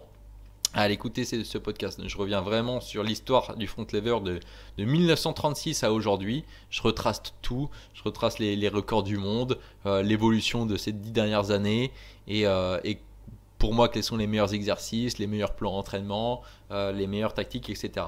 Pendant cet épisode de podcast, je mets fin à une croyance et je dis que le front lever, c'est plus facile sans false grip. Voilà. La croyance de dire que le front lever c'est plus facile avec un false grip, c'est faux. C'est-à-dire que c'est plus facile. Mais c'est vrai que depuis le début de notre pratique en calisthénie, on dit toujours, mais le false grip c'est pour être plus fort. Alors oui, c'est pour être plus fort sur par exemple des front lever pull-ups, un touch, un muscle up aux anneaux. Bien sûr que le false grip peut être très intéressant pour certaines choses, mais pas pour tout. Pas pour tout. Si on est plus fort en false grip, pourquoi du coup les max de traction ou les max des muscles ne se font pas en false grip, mais du coup en normal grip? Pourquoi les records du monde de front lever, ils sont pas en false grip, ils sont en normal grip? Pourquoi? Expliquez-moi si vous êtes tous des génies à me dire que c'est faux. Parce que du coup, oui, j'ai sorti cet épisode de podcast. Mon monteur Loïc, gros big up à lui, qui est en train d'écouter celui-là aussi pour monter les futurs extraits, qui fait un taf monstre. Hein. Franchement, il récupère des bons extraits avec des bons hooks, etc. Vous voyez comme quoi ça marche, parce que ça a beaucoup fait réagir. Il a sorti du coup cet extrait-là, que j'ai mis sur Insta il y a quelques jours. Et là, j'ai reçu les premiers commentaires. Non, Matt, t'as tort, c'est l'inverse. C'est faux ce que tu dis. Alors oui, je reviens un petit peu sur ce que j'ai dit, parce que dans cet extrait, je dis que plus vous êtes proche de la barre en front, plus c'est dur, ce qui est vrai. Et je dis plus vous êtes loin, plus c'est facile, ce qui est vrai et pas vrai à la fois. Okay, plus vous êtes loin avec votre longueur de bras. C'est-à-dire que si vous êtes en normal grip, vous êtes plus loin de la barre qu'en false grip, donc c'est plus facile. C'est surtout ça que je voulais dire. Mais peut-être que je l'ai mal expliqué. S'il y a des gens qui n'ont pas compris, je peux tout à fait comprendre, c'est légitime. J'en parlais très rapidement, c'était pas scripté, etc. Donc voilà, je suis passé vite dessus. Par contre, du coup, il y a énormément de personnes, surtout des Suisses. Mais qu'est-ce que vous avez, les Suisses, contre moi? Putain, vous m'avez détruit. Là, je suis sur la publication sur Insta. Et il y en a qui disent, ah putain, ok, je savais pas, etc. Je vais tester et tout. Et certains qui disent, bah non, moi je suis plus fort en false grip. Et je peux comprendre que certains vous êtes plus fort en false grip. Ok. Du coup là vous allez me dire, Yamad, du coup, bah t'as tort. Ça dépend de pas mal de choses et on va y venir. Et il y en a plein qui me disent, bah, c'est pas l'inverse. Le bras de levier est proportionnel à la longueur, là par exemple. Ton approche est clairement incomplète. Oui, elle est incomplète, bien sûr. C'est un petit extrait de 20 secondes, bien sûr que c'est incomplet. Il y en a un qui me dit les lois de la physique en sueur après cette vidéo en mode maths, t'as rien compris. Il a reçu quand même 27 likes sur son commentaire. C'est-à-dire qu'il y a 27 personnes qui sont en mode maths, t'as dit de la merde. Il y en a, ils répondent ouais, vraiment, il dit de la merde, etc. Alors là, les mecs, c'est pas que de la loi de la physique ou des lois mécaniques, c'est des lois aussi biomécaniques. D'accord? Donc, il y a un moment aussi, faites du front lever pour comprendre. Ok? Donc là, je me fais détruire. Et je vois ça, et je fais putain, mais. Et du coup, j'ai un doute. Je suis en mode, ah putain, mais attends, mais j'ai tort. En fait, le false grip, c'est plus facile qu'un normal grip. Vraiment, je commence à avoir des doutes. Parce qu'en fait, tous les commentaires sont en train de me dire, Matt, t'es une merde, t'as tort en fait. C'est complètement l'inverse. Plus t'es loin de la barre, plus c'est dur. Plus t'es proche, plus c'est facile. Et il y en a, ils me disent, mais c'est pour ça qu'il y en a plein, ils sont en false grip. C'est-à-dire que c'est plus facile. Même certains qui font du false grip me disent, mais c'est plus facile. Donc bref, je vais me coucher, je me réveille le lendemain matin, je vois 19 commentaires. Je suis oh putain. Et là je vois, je me fais allumer. Certains me disent que c'est juste parce que c'était peut-être pour faire des vues. Certains me disent que je comprends rien, etc. Et là je suis comme un ouf. Je suis comme un ouf jusqu'au moment en fait, je reçois quand même quelques messages de mecs qui sont trop forts en front. Voilà. T'as même Agustin Yepes du coup. J'en parlais d'ailleurs dans l'épisode front, comme quoi c'était un des meilleurs de France en ce moment. Et d'ailleurs, il a répondu, il fait bah Matt, t'as totalement raison. J'ai Adrien, parce que du coup, vous avez sûrement vu du coup sa vidéo de 4 heures qui a fait 17 000 vues. Adrien qui m'envoie un message et qui dit t'as totalement raison, Matt. D'ailleurs, j'en parle dans ma vidéo de 4 heures. Tu peux mettre l'extrait en story. D'ailleurs, je vais le faire. J'ai d'autres athlètes et coachs qui me disent Matt, t'as totalement raison. C'est juste des mecs qui font pas de front et qui comprennent pas. Bah ouais, mais en fait. Dans la physique, en théorie, de quoi la théorie? T'as déjà fait un front lever? Voilà. Donc, j'ai reçu surtout 2 commentaires où les mecs me disaient comme quoi j'avais tort. Il y en a un, je lui ai envoyé un message pour discuter avec lui, pour avoir son approche, etc. On s'est super bien entendu. Franchement, il y avait des choses intéressantes. Voilà. Il y en a un autre, j'ai envoyé un message. Bien sûr, il n'a pas répondu. Il a dû dire oh merde, putain, j'ai tort. Du coup, je vais pas répondre à Matt. Voilà. En fait, dès qu'il y a le réel qui commence à rentrer dans la tronche, tu vois, on a peur. C'est-à-dire que c'est facile de mettre des commentaires sur Instagram. Ouais, Matt, t'es une merde. Ce que t'as dit, c'est de la merde. T'as tort, etc. Moi, j'arrive en DM. Ok, tu peux m'expliquer? Pas d'explication. Ah bah voilà. D'ailleurs, je comprendrai jamais trop les mecs qui mettent des gros. Enfin, qui. Sur YouTube, pareil. J'ai reçu un commentaire, mais vraiment, c'était une copie double. J'attends, le mec a vraiment pris, genre. Parce que je pense qu'il faut 15-20 minutes pour écrire son commentaire. Il a vraiment pris 15-20 minutes de son temps pour dire que j'ai tort, alors que j'ai raison. Donc, du coup, j'en ai fait un petit sondage quand même sur Insta. Et je vous ai demandé. Si c'était plus facile pour vous le false grip ou le normal grip. Donc il y a 54 personnes qui ont dit en false grip et 80 personnes en normal grip. Voilà. Donc certains me disent en commentaire t'as juste à regarder les gens comment ils font du front, ils vont te dire qu'en false grip c'est plus facile. J'ai demandé, ils me disent que c'est plus dur. Donc voilà la réalité. Pourquoi le false grip du coup c'est plus dur? Bah ouais, du coup, je dois expliquer. En fait, plus t'es proche de la barre, si tu veux, plus tu vas te rapprocher de la Victoriane. Alors en vrai, c'est vrai qu'entre un normal grip et un false grip, en vrai, j'avoue, il n'y a pas beaucoup de différence. Mais là, je parlais surtout des holds de plus de 30 secondes. Parce qu'en fait, je parlais des records du monde qui dépassaient les 30 secondes, 40, 50, voire 1 minute. Donc je dis que c'est plus facile d'être en normal grip plutôt qu'en false grip. Surtout sur des longs holds comme ça. C'est sûr que si vous faites des front lever de 3 à 5 secondes, les mecs, vous n'allez pas voir la diff. Hein. Vous allez juste être plus fort dans le grip que vous utilisez à l'entraînement. Si vous faites que du false grip à l'entraînement, vous allez être fort en false grip et nul en normal grip parce que vous ne faites pas de normal grip. C'est juste ça. Ok. Sur du 5 secondes, vous n'allez pas voir la diff. Faites un front de 1 minute et vous allez voir la diff. Ok. Parce que plus on est proche de la barre, moins on va solliciter le grand dorsal, plus on va solliciter du coup les deltoïdes antérieurs et d'autres petits muscles qui sont juste moins puissants. Si du coup je reprends un petit peu tous ces commentaires qui me disent Matt, plus t'es proche de la barre, plus c'est facile. Pourquoi quand tu fais une victo bar, c'est plus dur? Est-ce que tu peux m'expliquer ça? Est-ce que les physiciens qui commentent mes vidéos peuvent m'expliquer ça? C'est parce que je... Oui, parce que l'angle est complètement différent. Et quand je vous parle de false grip, je parle de vrai false grip. Hein. Parce que souvent, les mecs, vous êtes en strong grip et vous dites ah, je suis en false grip. C'est pas ça un false grip. Vous êtes en strong grip. Okay, donc déjà, il faut savoir ce que vous faites. Il est bien mon false grip, la Matt? C'est pas un false grip. Voilà. Très clairement. Et pourquoi, du coup, les mecs qui font des 60 secondes de front lever ne se mettent pas en false grip, du coup, si c'est plus facile? Parce que c'est la norme? Parce que non. Parce que c'est comme ça. Donc voilà. Donc je vais vous partager sur Instagram la vidéo l'extrait de la vidéo de Adrien qui l'explique et qui casse cette croyance là. Et du coup toutes les personnes qui ont mis les commentaires, qui suivent Adrien en plus et qui disent ouais mais Adrien c'est trop bien ce qu'il dit, en fait il vous explique la même chose. Voilà. Donc allez lui dire qu'il a tort. Ok. Donc voilà. J'ai pas envie de rentrer plus parce que j'ai déjà répondu à des commentaires dans mes podcasts des fois où je rentrais peut-être un peu plus en confrontation. Je leur en veux pas aux mecs. Je leur en veux pas. Juste quand tu mets des commentaires comme ça et que tu réfléchis pas et que tu testes pas, je veux dire que c'est moi qui rigole derrière, tu vois. C'est moi qui rigole.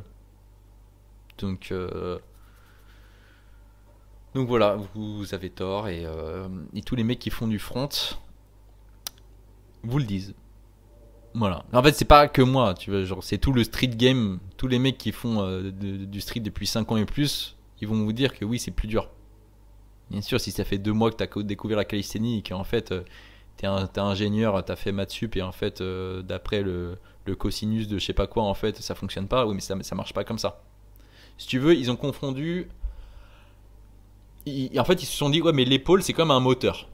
Et le moteur, ça serait du coup le grand dorsal. Et du coup, plus t'es proche de la barre, du coup, plus c'est facile. Parce que du coup, t'as moins de tension mécanique, t'as moins de moment, t'as moins de couple. Du coup, c'est plus facile. Du coup, non, t'as plus de couple, t'as plus de force. Ok? Donc, en théorie, oui. Mais en fait, plus tu t'approches de la barre, plus en fait aussi, ton grand dorsal se désactive.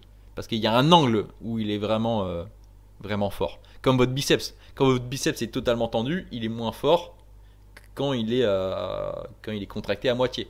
Et quand il est contracté à fond et que vous avez du coup votre poignet proche de votre épaule, essayez, votre biceps est moins fort également. Okay, il y a un angle, je ne sais pas si vous connaissez ça, mais si vous avez lu un petit peu en fait quelques fondamentaux du sport en général, en fait, vous savez ça en fait. Je crois qu'ils en parlent très bien dans Overcoming Gravity. Il en parle très bien, du coup, ce mec. Et du coup, pour le grand dorsal, c'est pareil. Quand vous mettez complètement suspendu une barre et que vous essayez de monter un front raise bras tendu, vous avez très peu de force. Quand vous arrivez vers le front lever, vous avez beaucoup plus de force. Et imaginons, du coup, on va vers la Victoriane. Le grand dorsal se désactive. On est sur d'autres muscles bien plus petits qui sont moins bien puissants. Et du coup, c'est plus dur. Mais eux, ils sont partis peut-être du principe qu'il n'y avait que le grand dorsal et qu'il était toujours fort de la même façon tout le temps. Mais ça marche pas comme ça, les mecs. Ça marche pas comme ça. Sinon, sur une traction à un bras, en fait, on serait aussi fort du début à la fin. Non, il y a un moment, on est plus fort. Sur des tractions classiques, en fait, il y a un moment, on est plus fort dans le mouvement.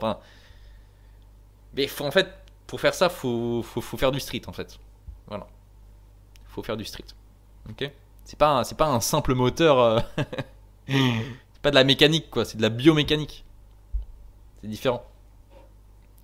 Donc allez vous faire foutre. C'est le mec qui commence à partir un peu loin. Allez vous faire foutre. Non, je rigole, mais répondez à mes messages, quoi. Alors je vais pas répondre à tous les commentaires parce que j'ai pas que ça à foutre. Mais quand je vous envoie un message, répondez et puis on échange. On est des adultes. Au lieu de dire ah t'as complètement tort MDR. Non. Non en fait. Voilà. Mais même moi j'ai eu un doute du coup. Vous savez, c'est un petit peu comme cette expérience où allez, je vais paraphraser un petit peu, mais c'est genre vous prenez 100 personnes, vous sortez du coup une couleur. La couleur, c'est par exemple c'est vert, et t'as 99% des gens qui savent que c'est vert, mais en fait, on leur a dit de dire bleu, qui vont dire bleu. Donc la couleur est verte. T'as 99 personnes qui disent bleu, ils en font exprès. Et t'as une personne qui n'a pas été du coup briefée, qui voit la couleur vert, il dit attends, mais pourquoi tout le monde dit bleu? Du coup, cette personne va suivre les autres, va suivre la masse. Ok, bon bah c'est bleu en fait. Je dois me tromper, alors qu'elle est sûre, alors que c'est vraiment vert. Elle va dire ah c'est bleu. Voilà. Bah, moi ça m'a fait ça un peu en mode. J'étais en mode je suis sûr de moi. Factuellement je sais quand je fais un front. Quand je fais un front en full grip, c'est bien plus dur et tout le monde le dit. Enfin, je pensais que tout le monde le disait. Et là, d'un seul coup, tout le monde me dit bah t'as tort, c'est l'inverse. What? Ah ouais, bah putain, bah j'ai tort. Et j'ai dû discuter avec des vrais mecs qui font du vrai street, de la vraie calisthénie, pour me rendre compte qu'en fait c'est vous qui avez tort. Voilà, c'est pour ça que vous mettez des commentaires. C'est toujours les mêmes qui mettent des commentaires de toute façon. Voilà. Sur les 1000 likes que j'ai eu, à mon avis, il n'y a que 50 personnes qui pensent que j'ai tort. Ok. On enchaîne ou quoi? J'ai envie de pisser. Ah, il me reste que 10 minutes. Bon, je vais pas répondre à vos questions dans cet épisode-là. Je vais répondre à vos questions dans le prochain épisode, je pense. Voilà. Parce que j'ai pas envie qu'il soit trop long. Déjà, cet épisode pour vous. C'est pour vous que je fais ça. Et dans le prochain épisode, je vais répondre à toutes vos questions. Ok, que vous m'avez posées du coup cette semaine. Pour du coup la semaine prochaine. J'espère que vous avez kiffé cet épisode où je suis du coup un petit peu revenu sur mes débuts en fait. Pour montrer les erreurs que j'ai vraiment fait en vous parlant de mon parcours. Et vraiment, si je peux résumer tout ça, ces 12 ans de calisthénie résumés en 60 minutes ou un petit peu plus, c'est le fait vraiment d'avoir des vraies programmations d'entraînement, des vrais plans d'entraînement. Mais je sais que vous, la plupart comme moi, en fait, on a progressé sans plan d'entraînement et on se dit, bon, bah, si on l'a fait une fois, en fait, on peut continuer comme ça. Mais ça fonctionne pas comme ça. Sinon, dans les salles de muscu, tu verrais que des personnes qui n'ont pas de plan d'entraînement. Tout le monde a des problèmes de muscu. Tout le monde. Pourquoi? Parce que c'est la meilleure façon de progresser, c'est d'avoir un plan, de le suivre. Et en plus de ça, ce qu'il faudrait faire, parce qu'il faut faire, c'est pas ce qu'il faudrait faire, c'est traquer sa progression. Savoir, donc noter. Noter pour savoir comment on évolue.